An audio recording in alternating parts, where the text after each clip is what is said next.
இதுக்கு முன்னாடி நம்ம கடகராசிக்கு போட்ட நிறைய வீடியோஸ் எல்லாம் கிட்டத்தட்ட 3-4 லட்சம் வியூஸ்க்கு மேலே போயிருந்துச்சு. அதில் ஒரு நபர் எழுதியிருந்தார், சார் என் நட்சத்திரம் பூசம், நீங்கள் சொல்வது போல் எங்களுக்கு தான் சார் எல்லாமே மோசம் அப்படின்னு சொல்லியிருந்தாரு.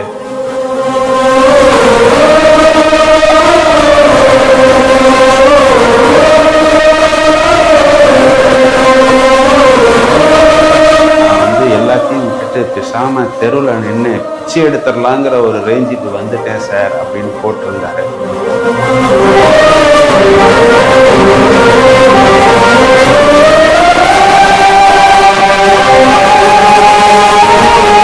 அந்த அளவுக்கு கடகராசியை இந்த அஷ்டம சனி, இந்த தனுஷ் படத்துல எல்லாம் சொல்றாங்க இல்லையா, வச்சு செய்யறது, வைக்காம செய்யறது, வச்சுக்கிட்டே வைக்காம செய்யறது அப்படின்னுலாம், அதுபோல் ஏராளமான பிரச்சனைகளை கொடுக்குது. அதாவது இப்படியெல்லாம் பிரச்சனை இருக்குமா?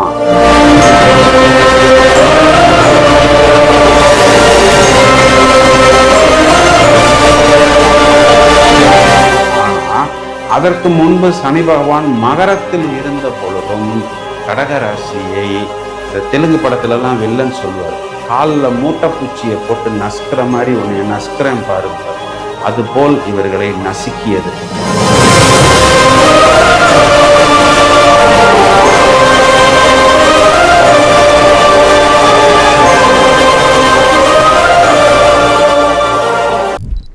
ஹாய் வியூவர்ஸ், நாம் அனைவரும் ஆவலுடன் எதிர்பார்த்து காத்திருக்கக்கூடிய ஒரு முக்கியமான பயிற்சி மே மாதம் 15ஆம் தேதி நடக்க இருக்கிறது.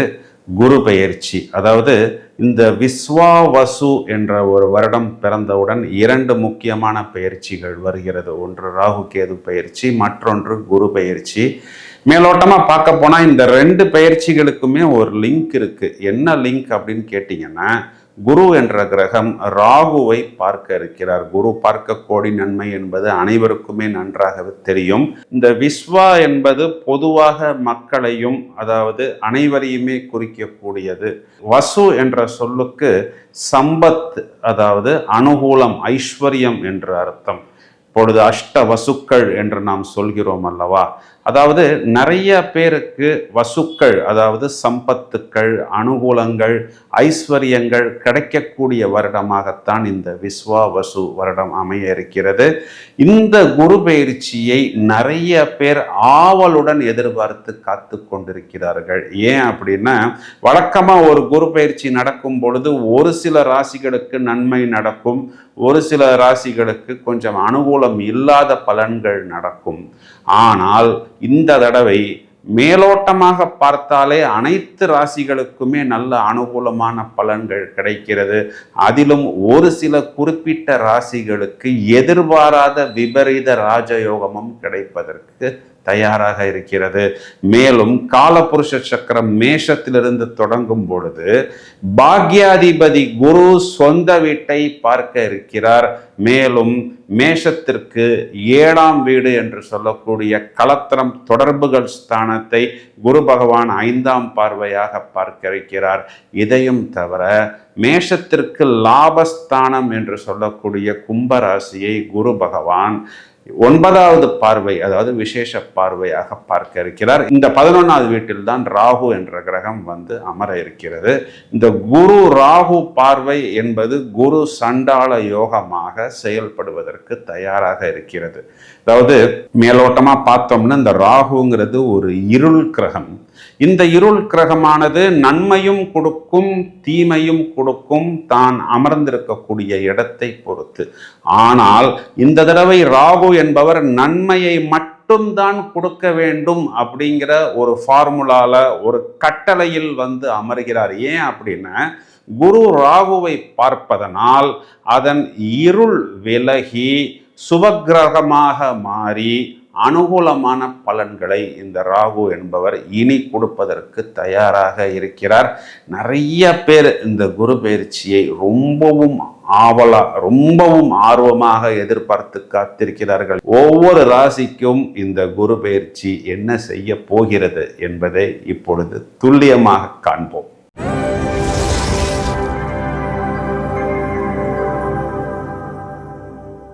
கடகராசியை எடுத்துக்கொள்வோம்.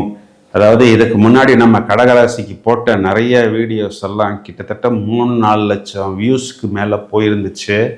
அதில் ஒரு நபர் எழுதியிருந்தார், சார் என் நட்சத்திரம் பூசம், நீங்கள் சொல்வது போல் எங்களுக்கு தான் சார் எல்லாமே மோசம் அப்படின்னு சொல்லியிருந்தாரு. இன்னொருத்தர் என்ன சொல்லியிருந்தாரு, பூச நட்சத்திரம், நான் எல்லாத்தையும் விட்டுட்டு பேசாமல் தெருவில் நின்று பிச்சை எடுத்துடலாங்கிற ஒரு ரேஞ்சுக்கு வந்துட்டேன் சார் அப்படின்னு போட்டிருந்தாரு. அதுக்கு இன்னொரு பூச நட்சத்திரக்காரரும் அதையே தான் போட்டார். அப்புறம் இன்னொருத்தர் என்ன பண்ணாரு, நம்ம எல்லா பூச நட்சத்திரமும் ஒன்றா சேர்ந்து போயிடலாம் பிச்சை எடுக்கிறதுக்குன்னு போயிட்டாரு. இதெல்லாம் அவர்களுடைய நோக்கம் கிடையாது. அந்த அளவுக்கு கடகராசியை இந்த அஷ்டம சனி, இந்த தனுஷ் படத்துலலாம் சொல்கிறாங்க இல்லையா, வச்சு செய்கிறது, வைக்காம செய்கிறது, வச்சுக்கிட்டே வைக்காம செய்கிறது அப்படின்னலாம், அதுபோல் ஏராளமான பிரச்சனைகளை கொடுத்தது. அதாவது இப்படியெல்லாம் பிரச்சனை இருக்குமா, எதிர்பார்க்கவே முடியவில்லை. இப்போ நம்ம இந்த சொந்த ஊரில் இருக்கிறோம், ஏதாவது ஒரு பிரச்சனைனா ஒன்று ரிலேஷன்ஸோ ஃப்ரெண்ட்ஸோ யாராவது ஹெல்ப் பண்ணுவாங்க. ஒரு மொழி தெரியாத ஒரு ஊரில், யாருன்னே தெரியாத ஒரு ஊரில் போய் இது ஒரு லீகல் ப்ராப்ளம், உன் சர்டிஃபிகேட் செல்லலை, உன் அக்கௌண்ட்டை சீஸ் பண்ணுறோம் அப்படின்லாம் சொல்லும் பொழுது, ஒரு தண்டனைகளை கொடுக்கும் பொழுது, இல்லை கடனை அடைச்சி முடிச்சதுக்கப்புறம் நீ அடைச்சது ஒன்லி வட்டி தான்ப்பா, அசலே வரலப்பா, திரும்பவும் ஸ்டார்ட் பண்ணப்பா அப்படின்னு சொன்னால் நம்ம எப்படிப்பட்ட ஒரு ஏமாற்றத்தில் போய் மாட்டிக்கொள்வோம்.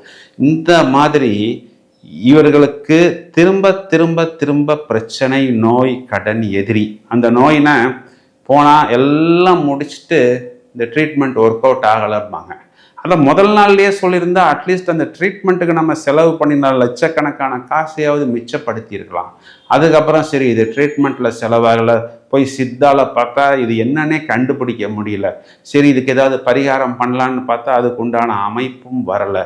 ஸோ எதுவுமே ஒர்க் அவுட் ஆகாமல் டோட்டலாகவே ஒரு மாதிரி முடங்கி போய் ட்ரை ஆயிட்டாங்க கடகராசிக்காரர்கள். இவர்களுக்கு 11ஆம் இடம் சொல்லக்கூடிய லாபஸ்தானத்தில் சனி பகவான், இவர்களுக்கு 11ஆம் இடம் சொல்லக்கூடிய லாபஸ்தானத்தில் குரு பகவான் வந்தும் அவர்களுக்கு அதற்குண்டான பலனோ அபிவிருத்தியோ ஏற்படவில்லை. இப்போ எல்லா கடகராசிக்காரர்களுக்கும் அஷ்டம சனி விலகிருச்சு அப்படிங்கிறது நன்றாக தெரியும். ஏன்னா நம்மளே இந்த விஷயத்தை நிறைய வீடியோஸில் சொல்லியிருக்கிறோம். இப்போ குரு 12ஆம் வீட்டுக்கு வரப்போகுதே, இது எங்களை ஏதாவது பிரச்சனை கொடுக்குமா அப்படிங்கிறது தான் நிறைய பேருடைய ஒரு கேள்வியா இருக்கு. இந்த இடத்துல நம்ம எந்த விஷயத்தை துல்லியமா பார்க்கணும் அப்படின்னா, 8ஆம் இடத்தில் இருக்கக்கூடிய அந்த ராகு அப்படிங்கிறவர் இப்போ குருவின் பார்வையை பெறப்போகிறார். அதாவது இது நாள் வரை 9ஆம் வீட்டில் இருந்த ராகு இப்பொழுது 8ஆம் வீட்டுக்கு வருகிறார். இந்த 8ஆம் வீட்டில் இருக்கக்கூடிய ராகு மேலோட்டமா பார்த்தால் நெகட்டிவ் அவயோகத்தை தான் கொடுப்பார். ஆனால் இந்த குரு பயிற்சியில் அது அவ்வாறு நடக்காது. ஏன் அப்படின்னா, இந்த ராகுவை குரு பார்ப்பதனால் இதன் தீய பலன்கள் கட்டுப்பட்டு இதன் நெகட்டிவ் வைப்ரேஷன்ஸ் ரிமூவ் ஆகி நிறைய பாசிட்டிவ் வைப்ரேஷன்ஸை ராகு கொடுப்பதற்கு தயாராக இருக்கிறார். 8ஆம் இடத்தில் நாம் எதிர்பாராத திடீர் ராஜயோகங்கள், புதையலுக்கு நிகரான யோகங்கள் எல்லாம் ஏற்படும். அதெல்லாம் எப்படி சார் நடக்கும், இந்த காலத்தில் இதெல்லாம் நடக்குமா அப்படின்னா, இப்போ நம்ம ஒரு இடம் வச்சுருப்போம், அந்த இடத்த விற்கணும்னு பார்ப்போம், அந்த இடத்துல எதுவுமே நடந்திருக்காது. பக்கத்தில் ஒரு ஹைவேஸ் வரும், பக்கத்தில் ஒரு ஐடி டவர்ஸ் வரும். 100 ரூபா மதிப்புக்கு இருந்த இடத்துக்கு சடனாக 5000 ரூபா மதிப்புன்னா அது ஒரு புதையலுக்கு நிகரான யோகம். இது நடக்குமா அப்படின்னா, கடகராசிக்கு இது நடக்கும். ஏன் அப்படின்னா, இவர்களுக்கு 8ஆம் வீட்டில் ராகு பகவான் குருவின் நட்சத்திரத்தில் சஞ்சாரம் செய்ய இருப்பதும், இதே 12ஆம் வீட்டில் குரு என்பவர் ராகுவின் நட்சத்திரத்தில் சஞ்சாரம் செய்ய இருப்பதும் நட்சத்திர பரிவர்த்தனையாக வருகிறது. இவர்களுக்கு 9ஆம் அதிபதி 8ஆம் வீட்டை பார்த்து ராஜயோகத்தை கொடுப்பதும், 8ஆம் அதிபதி 9ஆம் வீட்டில் அமர்ந்து ராஜயோகத்தை கொடுப்பதுமாக வருவது என்பது இவர்களுக்கு ஒரு பெரிய பிளஸ் பாயிண்ட். மேலும் இவர்களுக்கு 4ஆம் வீடுன்னு சொல்லக்கூடிய சுகஸ்தானத்தை குரு பகவான் பார்க்கிறார். 4ஆம் வீடு என்னென்ன குறி காட்டுது? வீடு, வாகனம், மனை, போக்குவரத்து. அப்போ இவங்க வீடு, வாகனம், மனை, போக்குவரத்து, மாத்தூர் அப்படின்னா அம்மா, இதுக்கெல்லாம் இவங்க செலவு பண்றாங்க அப்படின்னா ஒரு லக்ஸரியா ஒரு வாகனம் வாங்குற அளவுக்கு காசு இருந்தா தானே வாங்க முடியும். சுகஸ்தானம் பலம் பெறுகிறது. இதே குரு பகவான் 6ஆம் வீடுன்னு சொல்லக்கூடிய சொந்த வீட்டை 7ஆம் பார்வையாக பார்க்கிறார். 6ஆம் வீடு இவர்களுக்கு கொடுக்கக்கூடியது நோய், எதிரி, கடன். இது 3மே இவர்களுக்கு கட்டுப்படும். 8ஆம் இடம்ங்கிறது தோல்வி, அவமானம், திடீர் ராஜயோகம், எதிர்பாராத அதிர்ஷ்டம். இது 4த்தையும் 8ஆம் வீடு குறி காட்டுது. இந்த 4 விஷயங்களையும் இவர்களுக்கு ஆக்டிவேட் ஆகும். ஏன் கடகராசிக்கு இவ்வளவு பிரச்சனை அப்படின்னா, பொதுவாகவே எல்லாரும் என்ன சொல்லுவாங்க, அஷ்டம சனி மட்டும்தான் ப்ராப்ளம்னு சொல்லுவாங்க. ஆனால் அதற்கு முன்பு சனி பகவான் மகரத்தில் இருந்த பொழுதும் கடகராசியை இந்த தெலுங்கு படத்துலலாம் வில்லன் சொல்லுவார், காலில் மூட்டைப்பூச்சியை போட்டு நசுக்கிற மாதிரி ஒன்று நசுக்கிறேன் பாருப்பார். அதுபோல் இவர்களை நசுக்கியது. கிட்டத்தட்ட 5 வருஷமாகவே கடகராசிக்காரர்கள் கதறிக்கொண்டிருந்தார்கள். குறிப்பாக சனி பகவான் திருவோண நட்சத்திரத்தில் சஞ்சாரம் செய்யும் பொழுது புணர்ப்பு தோஷமாகவும், பிறகு கும்பத்தில் சனி பகவான் ராகுவின் சதய நட்சத்திரத்தில் சஞ்சாரம் செய்த போதும் இவர்களை மொத்தமாக கொலாப்ஸ் பண்ணிவிட்டது. எங்கேயுமே வெளியே தலையே காமிக்க முடியவில்லை. எல்லாருக்கும் தலைக்கு மேலே பிரச்சனை. அதனால டோட்டலாக பேக்கப் 0 அப்படிங்கிற ஒரு சிச்சுவேஷனில் இருக்கக்கூடிய இந்த கடகராசிக்காரர்கள் இனிமே கொஞ்சம் கொஞ்சமாக எந்திரிப்பாங்க. அப்போ இவர்களுக்கு சனி பயிற்சியும் ப்ளஸ்ஸு தான், ராகு கேது பயிற்சியும் ப்ளஸ்ஸு தான். 2ஆம் இடத்தில் கேது பகவான் வர இருப்பதனால் வார்த்தைகளை கொடுக்கும் பொழுது மட்டும், என இவர்கள் நிறைய தோல்வியிலையும் அவமானத்திலையும் இத்தனை நாள் மாட்டிக்கிட்டதுனால நிறைய கடகராசிக்காரர்கள் என்ன பேசோம்னே தெரியாமல் பேச வேண்டிய ஒரு சூழ்நிலையில் தான் இன்னமும் இருக்கிறார்கள். இனி கொஞ்சம் கவனமாக வரக்கூடிய அந்த சம்பத்துக்களை பத்திரமாக வைத்துக் கொள்வது, லீகல் விஷயங்களில் ஒவ்வொரு பிரச்சனையாக ஒவ்வொரு முடிச்சாக கலட்டுவது, இதற்கு முன்பு நம்ம எங்கே தப்பு பண்ணினோம் அப்படிங்கிறத நன்றாக யோசித்து அதே தவறுகளில் திரும்பவும் போய் சிக்கி கொள்ளாமல், மீண்டும் மீண்டும் பிரச்சனைகளை இவர்களாகவே வளர்த்து கொள்ளாமல், இவர்களது சுகஸ்தானமும் இவர்களது ரோகஸ்தானமும் ருணஸ்தானமும் இனி ஒவ்வொரு பிரச்சனையும் தீர்த்து வைப்பதற்கு இந்த குரு பார்வையில் தயாராக இருக்கிறது. எங்கே கவனமாக இருக்கணும் அப்படின்னா, லீகல் டாக்குமெண்ட்ஸு, வெளிநாட்டுக்கு போகிறோம், பாஸ்போர்ட்டு, இல்லை ஏதாவது ஒரு கவர்மெண்ட்டு சம்மந்தமான ஆதார் கார்டு, ஐடி கார்டு, இல்லை வேறு என்னென்ன அந்த அத்தாரிட்டேட்டிவ் கார்டு இருக்கோ அதெல்லாம் தொலைக்காமல் பத்திரமாக பார்த்து கொள்ள வேண்டும். குழந்தைங்களை வெளிநாட்டுக்கு அனுப்பும்போது கவனமாக இருக்க வேண்டும். அந்த காலேஜுக்கு அனுப்பிச்சா அதன் மூலம் பெனிஃபிட் இருக்கா அப்படிங்கிறதை மட்டும் பார்த்து கொள்ள வேண்டும். இரவு நேரங்களில் தங்களை குழப்பிக்கொள்ளாமல் இருப்பது புத்திசாலித்தனம்.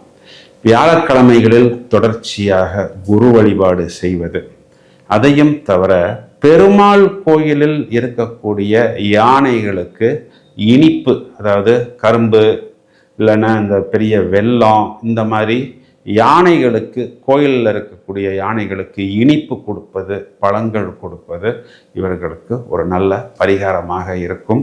இந்த குரு பயிற்சியில் இவர்களுக்கு எதிர்பாராத அதிர்ஷ்டம் என்பது கண்டிப்பாக காத்திருக்கிறது. இதனை முழுவதுமாக உபயோகித்துக் கொள்ளுங்கள். வாழ்த்துக்கள். நண்பர்களே, இந்த காணொளியை உங்களது நண்பர்களுக்கும், குறிப்பாக அவர்கள் இதே ராசியில் இருக்கும் பொழுது உங்களது உறவினர்களுக்கும் நீங்கள் இதனை ஷேர் செய்யுங்கள். மேலும் பல அரிய தகவல்கள் தயாராகி கொண்டிருக்கிறது. தொடர்ந்து இணைப்பில் இருங்கள். வாழ்த்துக்கள். வெற்றி.